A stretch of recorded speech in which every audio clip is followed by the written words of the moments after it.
Old Dominion falls to NC State 87-50 on ugly sweater night. Also the Ann Donovan Classic dropping to 8-2 on the season with Shonda DeBerry. I'm Matt Hatfield, and they were down 5 after one quarter of play, Shonda, but the crowd got into it as they scored the first 6 points to begin the second quarter, including a 3-ball from Brenda Fontana, who made 4 threes on the night, and they had a chance there at that point in the ballgame. Yeah, at that point it just seemed like they were going to percolate, and then the crowd got going and then make a run.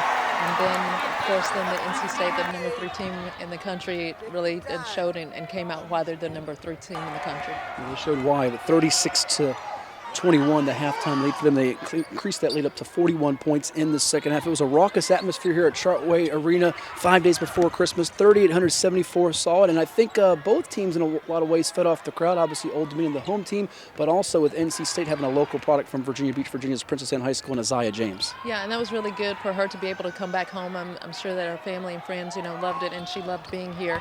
And she is a key player for the Wolfpack, and even though it may have looked like a little bit of an off night, not scoring a 3, but she still does so much for that team and really had a really good stat line tonight.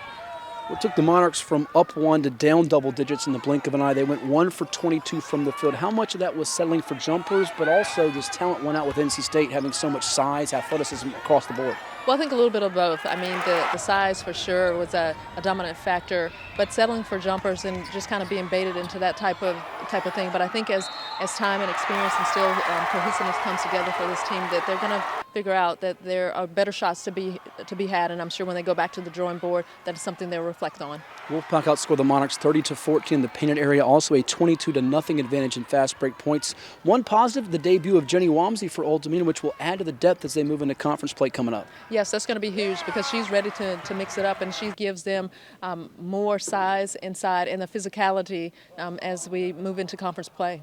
Old Dominion's next game will come on December the 30th at South Alabama. Their next home game on January 4th against Louisiana, as they will take an 8-2 mark into that first conference game. Well, Merry Christmas and a Happy Holidays to you, Shonda. Happy holidays, and happy holidays out there. We'll see you all in the new year of 2024. Thanks for watching Monarch Media.